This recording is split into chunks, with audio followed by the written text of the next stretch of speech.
Welcome to the Psychology World podcast. I'm Connor Whiteley, bringing you psychology news, articles, and other interesting psychology-related articles. Where I can find the podcast notes and more interesting psychology-related things, and you can get your free 8 psychology book box set at connorwhiteley.net. Now let's get on to the show.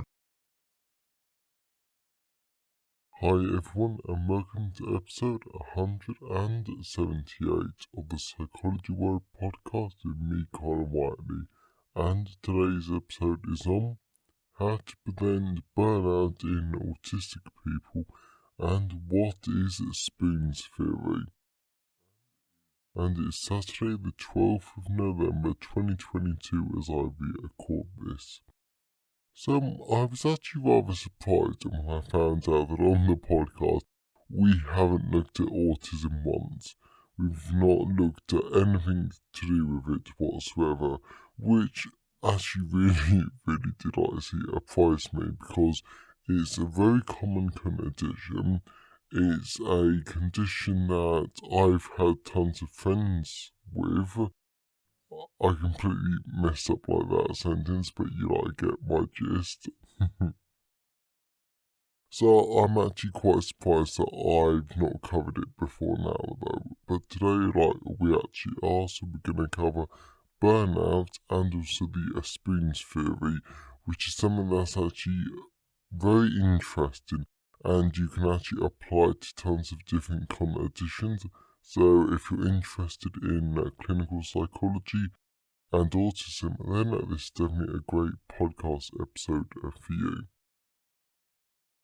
But I also think that even if you want to become a clinical psychologist, and even if you don't want to work with autism specifically, I still think that Spoon's theory is actually quite a useful a tool though to actually have in your arsenal, because I really think that it does help to explain certain things that your clients, when it comes to giving them a bit of psychoeducation. So very interesting stuff coming up. So moving on to the psychology news section, we're reading from the British Psychological Society Research Digest. So the first one is the psychological effects of your morning coffee. Many of us use a coffee to help us get going in the morning, or to add a little zing to a flagging work day. But caffeine doesn't just boost alertness. Recent research has found stimuli can help people react faster to moving targets and even improve memory. However, as Emma Young explains, caffeine can't solve all of our problems, and in some cases can have less than a desirable psychological effect. So I won't go into the article too much more, but two of the things that she mentions is that the first undesirable effect is that, as we covered earlier in on the podcast, that having coffee before you go out shopping can actually lead to an increase in impulse purchasing. So that isn't exactly ideal. And then another, it's not quite a negative or positive though, but it's the fact that caffeine actually has absolutely no impact on creativity. So if you're a creative person and you have coffee to try and make yourself even more creative, you probably aren't doing anything, anything at yourself though. So that I thought was actually quite good. And besides from that, there's actually not a lot that I can actually say. But I will keep having my morning coffee, just because it's just a habit. And to be honest, I just think, I don't know though, because I only really have coffee in the mornings, in the evenings, which I'm sure some people are having a heart attack about. But I like to have a Tassimo in the evening, and then I sometimes have it throughout the day. Yeah, but only once throughout the day. So the second one is stressful life events lead us more aware of a partner's negative behaviour. Periods of stress can have a detrimental effect on our interpersonal relationships. When we're stressed, we're less able to control irritations towards our partners, for instance, and worse at communicating with them. Now, researchers have found that stress also affects the kinds of behaviours we pick up on in our partners. Newlyweds who have recently experienced more stressful life events pay far more attention to the daily changes in their partner's negative behaviours, but not the positive ones. So this one I think is actually quite good though, because my brother's getting married in 2 weeks today actually. Yeah, so yeah, so weddings are very stressful from what I hear and from like what I can see though, and yeah, but I think this is large, and yeah, I think you can relate this to everyday life, but because if you're stressed, then you do tend to pick up on the annoying stuff about other people. Of course, it's not ideal because this can lead to fights, and you being seen as the bad person because you're picking up the bad habit. But yeah, it's an interesting one, and I don't know. I guess when you're stressed, it might be good to bear this in mind that your partner isn't being more annoying than normal necessarily. It's just you being able to pick up on it. Yeah, so maybe try and like bear that in mind, but I don't think we can. So the last one is 2-year-olds can judge the reliability of their own word knowledge. Ask a child under 4 whether a word is familiar to them or whether they know the name of an object, and typically they will find it hard to tell you. Researchers have taken this to suggest that young children aren't too sure about the reliability of their knowledge of their words and their meanings. In other words, they lack metacognitive awareness in this area. But an intriguing new paper disputes these claims. Using eye tracking methods, researchers have found that even at this young age, toddlers do make judgments about how confident they are in their understanding, even if they can't explicitly talk about it yet. So, but this is actually quite a good one though, because the thing that I'm getting out from this is that we're taking these claims and we're actually trying to not necessarily disapprove them, but actually test their scientific rigidity to actually see like are they true.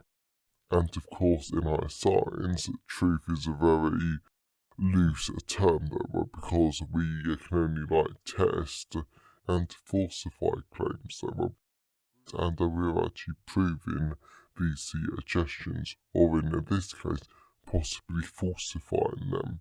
So very interesting, very good, and it'd be interesting to try and think about some of the large implications of this, because if these children do know what certain words are, they just can't say it, then I think you've got two options. You either guess, well, why do they know it, but they just can't say it, but also you could have possibly, guess, well, what else could this means? And because my knowledge of developmental psychology is not as advanced as required for this question, I'm actually not going to go into it any more than that. So I hope you enjoy the psychology news section. So let's move on to the personal updates. So moving on to the personal update. This week has been another very busy week for bothered with like university yet because I've been doing like tons of like testing still. Still there, like there was a social last night, and there was quite a lot of other like good things there, but nothing to really like report on. But the only thing that I will report on though is that if there's any first or second year university students here, when you sign up to a study, and if you can't make it, please email the researchers because it is, I don't know, it's not frustrating. Well, actually, yeah, because because it is just a bit like frustrating now. Because on Monday we had a participant who was meant to come in 11 till 12. It like came like at the time, gave them about 10 minutes. Fine, fair enough. People were late. I get that. Nothing. Boom, and like half past, I like emailed them, and then we didn't hear from them, so I just cancelled them, and I just deducted credits like from them. So it was a bit like frustrating though. But if you are a like psychology student, just try and like bear in mind that it is a bit like frustrating like for the researchers.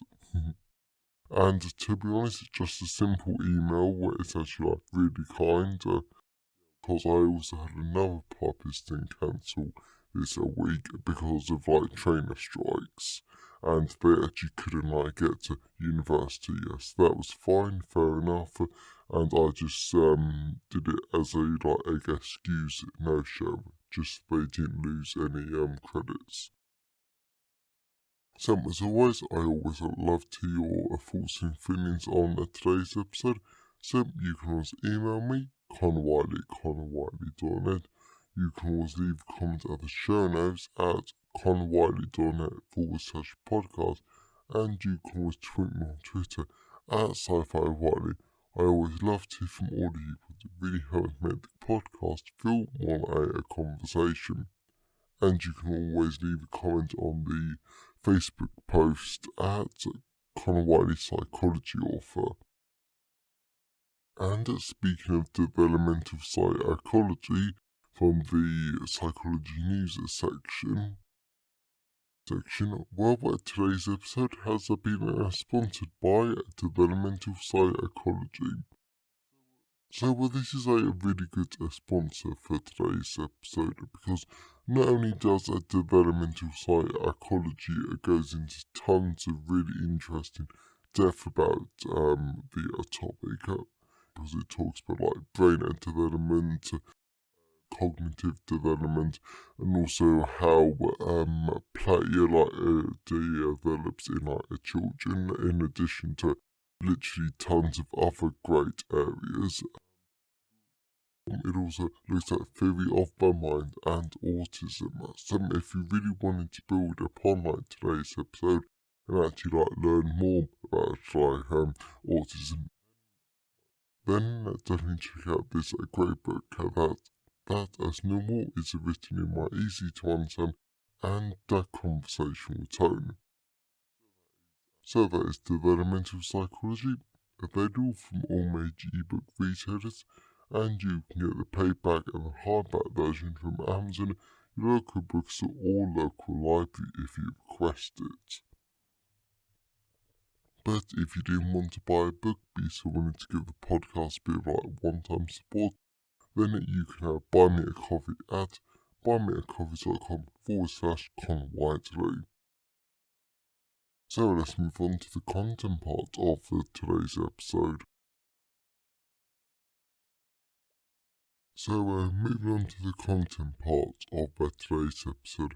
So we're going to be talking about how to prevent burnout in autistic people and what is spoons theory. So I really enjoyed today's episode, and this is rather different. But even though this is a rather different podcast episode, this is still a very good one, and you will definitely learn quite a lot out of it though. So let's dive into it. Introduction to Autism, Burnout, and Spoons Theory. As you probably know from your own life, everyone only has so much energy to use on work, socializing, and their everyday life. But autistic people have a lot less energy for these sort of things than neurotypical people. As well as, it is also extremely important to note that autistic people might have a lot more energy for certain things, for example, any of their special or restricted interests. However, it tends to be the things that people call the daily grind, things that has the potential to float our senses, and it is this that autistic people find the most draining.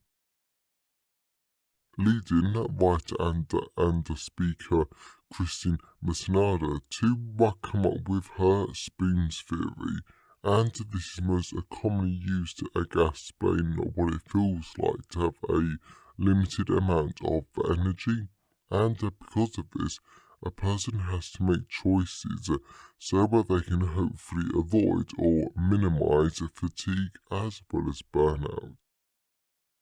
While she originally used this theory to explain her own chronic illness, it has been adopted by the autistic community to explain the similar energy limitations that autistic people commonly face. What is spoons theory? The theory always starts with the idea that people who face a chronic illness of another condition, which in this case is autism, start off their day with a set amount of energy, or in this case spoons, as well as this is in a direct contrast with other people without the condition, who could have unlimited spoons and amounts of energy.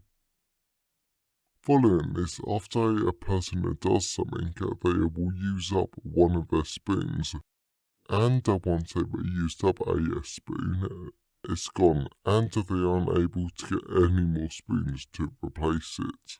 Additionally, by doing certain tasks, there is a chance that a person might end up using more than one spoon for the task. For example, a person might have to load the dishwasher, and that uses up one spoon. But if a person has to write a psychology essay, then that might use up two spoons. And come on, I think we can all agree here that some psychology essays, they are just painful to write, and they really are draining. Yeah, I definitely think I'm going to have that feeling in the next week or two. The entire point of this theory is that a person only starts off with so many spoons, and once they're gone, they are gone. It's important to note that even when autistic people do something that they enjoy, they will still use spoons. A possible practical implication and swapping spoons for pedals. Yet some clinical psychologists, mental health professionals, and researchers like Claire Jack, PhD, have decided to take this idea into the real world and replace spoons with something else.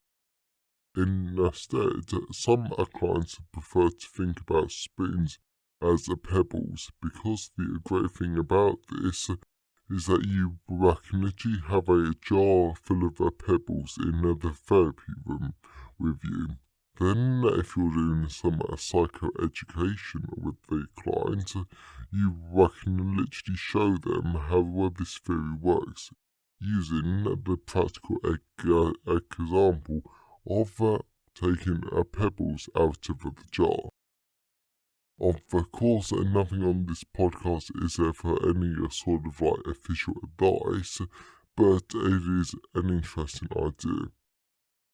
Additionally, it has the added self-care benefit of helping to remind us all not to push ourselves beyond what our bodies can cope with, so that we can hopefully avoid burnout.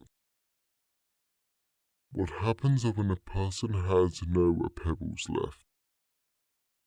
When a person has used up all of their pedals, then a person is more likely to have meltdowns, feel overwhelmed, and reach a stage when they're too fatigued to do much of anything.